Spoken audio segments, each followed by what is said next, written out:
Como sempre, para iniciarmos uma exposição, a gente precisa e gosta de pedir amparo, né, dos amigos do plano espiritual.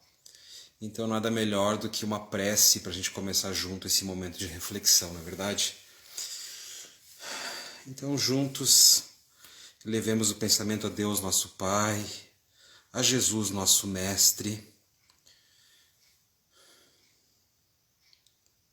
pedindo a eles, por intermédio dos espíritos amigos, do nosso mentor, do mentor da nossa casa, o irmão Joaquim Cacique de Barros, e de todos os espíritos que trabalham em prol da doutrina espírita, que trabalham em prol da nossa casa, que possamos estar abençoados, iluminados nessa noite, que as palavras do Evangelho de Jesus, que as palavras da doutrina espírita venham para trazer esclarecimento, consolo, conforto, auxílio para nós, pequenos filhos desse Pai, ainda tão errantes, ainda tão principiantes, nessa vida terrena e na vida eterna. Ajuda-nos, Senhor, para que possamos compreender o que Tu queres nos dizer essa noite e que juntos possamos assim aprender, crescer e evoluir. Com a Tua proteção, nós damos por aberto os trabalhos doutrinários de hoje. Que assim seja. Muito bem. Para hoje, nós trouxemos um tema para falar a respeito de justiça. É muito comum na casa espírita, nas reuniões, seja nos grupos de estudo, ou até mesmo aqui quando a gente se encontra para fazer um bate-papo, uma palestra, que a gente traga os conceitos de justiça divina, né? E é importante que a gente lembre, que a gente estude, que a gente tenha presente na nossa vida o conceito de justiça divina, porque diferente da justiça dos homens, essa é infalível. A justiça de Deus é perfeita, diferente da nossa. Mas como nós estamos ainda num plano terrestre, nós somos espíritos vivendo num corpo carnal, aqui neste planetinha pequeno, ainda imperfeito, é importante que a gente lembre também que a nossa vida aqui, ela é uma cópia grosseira da verdadeira vida, que é a vida do plano espiritual. Há muitas similaridades, sim, mas também há diferenças, imperfeições muito grandes, comparando-se ao que nós temos no plano espiritual. As similaridades, a gente pode dizer que elas fazem que essa lei de justiça seja presente aqui, assim como é no mundo espiritual a justiça de Deus. A justiça de Deus existe para toda a criação. E aqui nós temos um pouco desse conceito. Mas as imperfeições, a forma ainda rude que nós vivemos, rudimentar em relação ao que se tem no plano espiritual, faz com que o conceito de justiça aqui na Terra, muitas vezes ele seja bem diferente de uma pessoa para outra, de um local para outro, de um estado para outro, de um país para outro, ou até mesmo de uma religião para outra. O conceito de justiça às vezes é diferente. O Livro dos Espíritos, estou pegando aqui o meu, essa noite, vai ser o nosso guia para que a gente possa refletir mais sobre justiça, para que a gente possa entender um pouquinho mais, tanto no plano terra quanto no plano espiritual, visto que a gente vive num intercâmbio constante, né? Ora estamos aqui, ora estamos do lado de lá, né? Mas para a gente entender bem isso, entender melhor isso tudo, vamos começar pelo dicionário. O que nos diz o dicionário sobre justiça?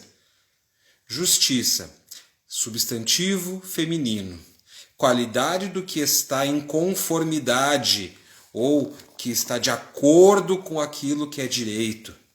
É a maneira de perceber ou avaliar o que é direito ou justo.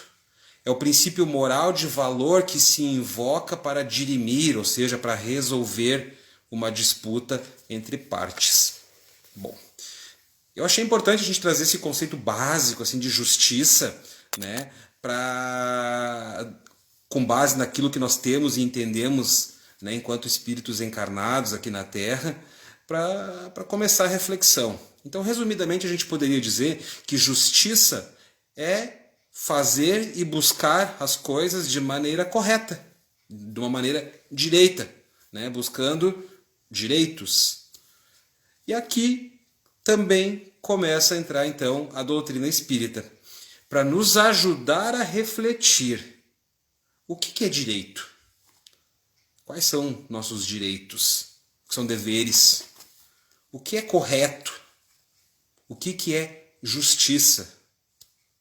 Bom, vamos para o nosso guia, o Livro dos Espíritos, nessa noite. Lá na questão 875, Kardec pergunta então para os espíritos: como se pode definir justiça? E então os espíritos respondem: a justiça consiste em cada um respeitar os direitos dos demais. Simples assim. Mas Kardec era perguntador, isso é bom. Ele pergunta: e o que é que determina esses direitos?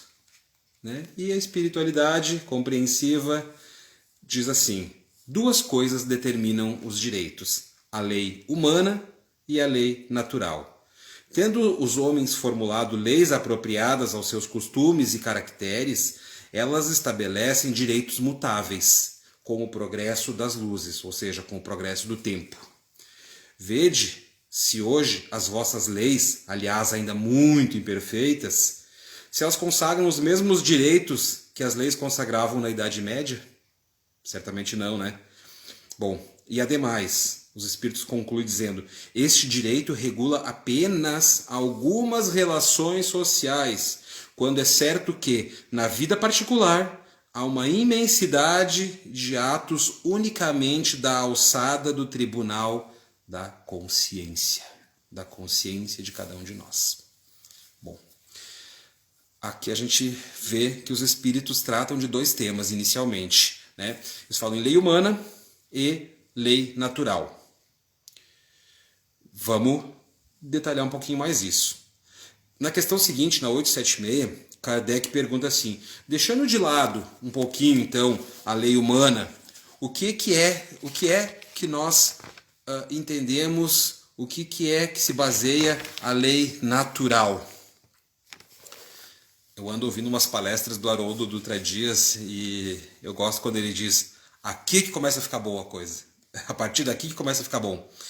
Então, os espíritos superiores nos dizem assim: disse o Cristo, queira cada um para os outros o que quereria para si mesmo. No coração do homem imprimiu Deus a regra da verdadeira justiça, fazendo que cada um deseje ver respeitado os seus direitos. Na incerteza de como deva proceder com o seu semelhante em dada circunstância, trate o homem de saber como quereria que com ele procedessem em circunstância idêntica. Guia mais seguro do que a própria consciência, não lhe podia Deus haver dado. A consciência é o melhor e o mais duro dos juízes. Bom, pensando dessa forma, alguém em sã consciência desejaria o mal para si mesmo? Eu penso que não, né? Mesmo nós, quando cometemos algum erro, quando cometemos alguma gafe, quando fizemos algo que não deveríamos, a gente não gostaria de ser compreendido e não gostaríamos até mesmo de ser perdoados. Bom, mas ainda assim a gente entende, a gente compreende que o conceito de certo e errado, de direito ou não direito, ou de justiça e injustiça, ainda assim ele não é igual, não é o mesmo para todas as pessoas. A gente vai se atrever a tentar chegar num consenso, ou talvez não num consenso, mas num meio termo pelo menos, né? Para ficar mais entendível para todos nós. Então aí a gente volta um pouquinho mais no Livro dos Espíritos, a gente vai para trás um pouquinho na questão 873. Na questão 873, Kardec pergunta assim, ó, olha que interessante esse questionamento. O sentimento da justiça está na natureza ou ele é resultado das ideias adquiridas? Interessante, né? Os espíritos nos esclarecem. Está de tal modo na natureza que vos revoltais à simples ideia de uma injustiça. E de fato, a gente se revolta quando a gente vê algo que nós consideramos injusto. É fora de dúvida que o progresso moral desenvolve esse sentimento, mas não o dá. Deus o pôs no coração do homem. Ou seja, o conceito de justiça vem de Deus. Daí vem que frequentemente, nos dizem os espíritos, em homens simples e incultos se vos deparam noções mais exatas da justiça do que nos que possuem grande cabedal de saber. Ou seja, às vezes nas pessoas mais simples a gente vê conceitos de justiça melhores do que naquelas pessoas ditas mais cultas ou evoluídas, enfim. Né? Bom, aqui a gente começa a entender um pouco melhor isso tudo. E a gente pula até para a questão 874, que ela complementa o que diz aqui. Porque Kardec também queria saber, tá, mas e por que o conceito de justiça é tão diferente, né, entre os homens? Por que para um algo é justo e para o outro não é? E continua essa nossa aula de justiça da espiritualidade maior. Eles nos dizem que nós somos influenciados pelas nossas paixões, nós somos influenciados pelas nossas vivências, nós somos influenciados até pelo meio onde nós vivemos. E isso muitas vezes nos leva a ver as coisas de maneira distorcida, de maneira diferente, no mínimo, do que um e outro. Pontos de vista, visões, experiências, paixões, interesses, nos fazem ver o conceito de justiça diferente de um para o outro. Eis aqui um grande ponto de reflexão, né? Eis uma grande questão, né? Ponto de vista, se colocar no lugar do outro, imaginar, empatia. Para refletir mais, eu sempre gosto de trazer exemplos para as minhas explanações, eu gosto de trazer assim coisas que possam nos ligar à realidade, ligar o conceito, né, a teoria do que está nos livros com o dia a dia. Então a questão 880 do livro dos Espíritos, nos diz assim: qual o primeiro de todos os direitos naturais do homem? E a resposta é o direito de viver. Bom, se todos nós temos o direito de viver, como é que a gente pode cogitar sequer que algo como a pena de morte seja um exercício de justiça? Se está escrito na Bíblia, para quem a tem como guia, para quem a tem como, né, está escrito lá, não matarás. Então como é que alguém que se diz religioso pode se achar no direito de dizer que alguém merece ou que alguém deve ser morto? E mais, se a gente for para os evangelhos, está lá escrito, Jesus falou da sua própria boca, diante da adúltera que seria morta, apedrejada, Jesus disse que atire a primeira pedra aquele dentre vós que não tenha pecados. Com que direito que alguém que se diga cristão pode achar que outro deve ou merece morrer como forma de se fazer justiça? É bem verdade que a gente trouxe um exemplo forte, um exemplo duro, mas a gente pode levar isso para outras reflexões, a gente pode levar isso para outras coisas do nosso cotidiano, para outras coisas da nossa vida. A gente julga, por exemplo, a mulher violentada sexualmente porque ela usava roupas curtas, roupas provocantes, quando na verdade o estuprador não tinha o direito de fazer isso, independente dos trajes que a pessoa estava usando, independente do comportamento dela. Muitas vezes nós julgamos a pessoa baleada, mas porque ela estava andando na rua à noite.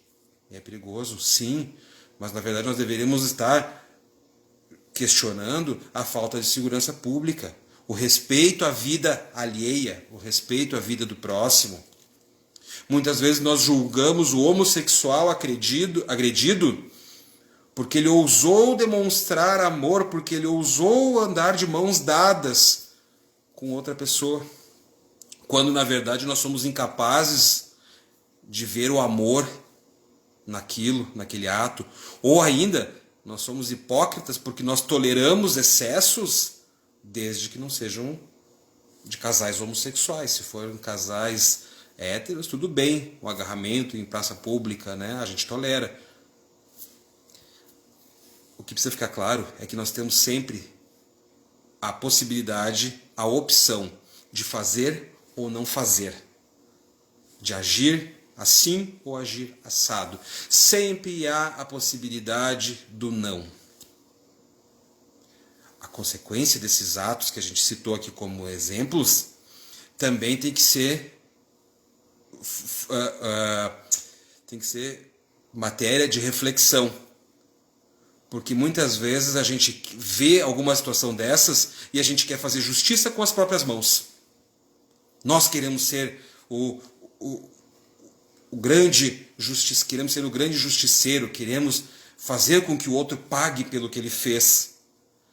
Aí a gente confunde o conceito de justiça com o conceito de vingança, que são coisas diferentes.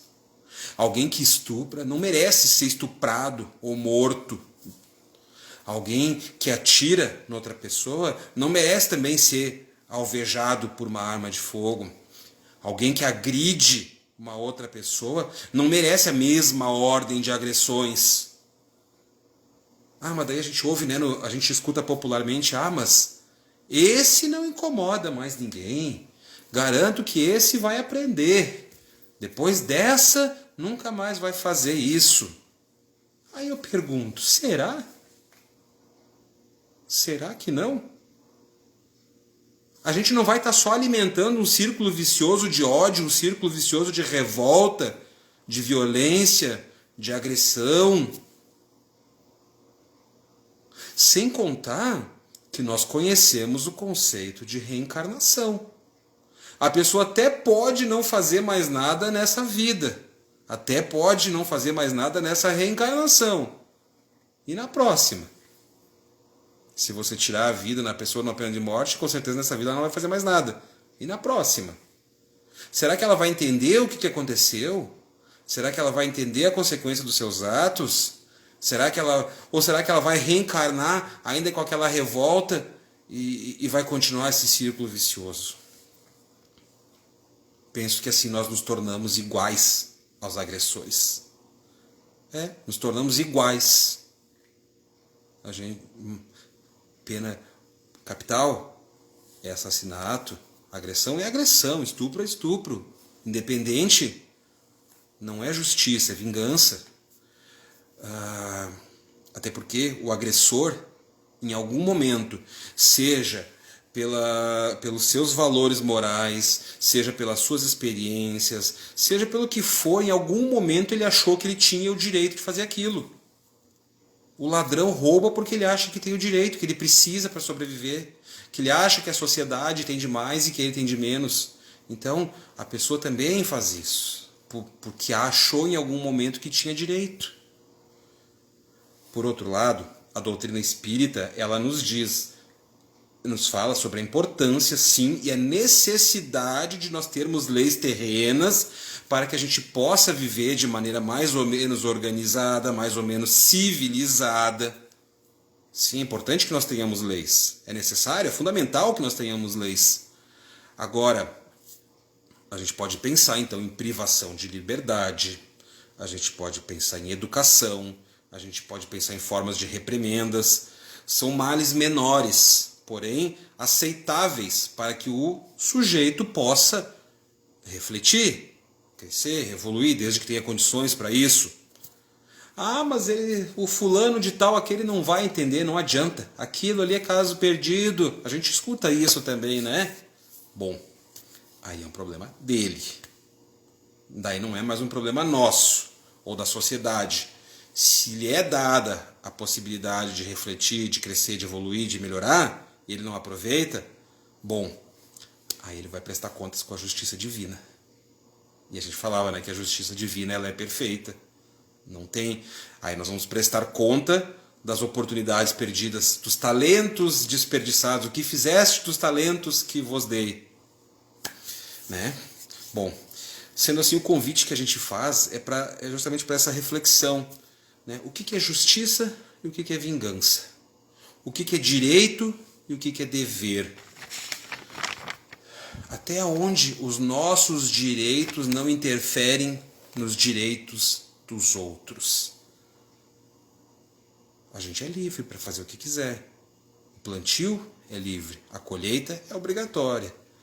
Né? Ou por fim, como está lá na questão 879 do Livro dos Espíritos, do Livro dos Espíritos, questão 879 nos diz assim: o homem que pratica a justiça em toda a sua pureza, pratica também o amor ao próximo e a caridade, características essenciais da verdadeira justiça.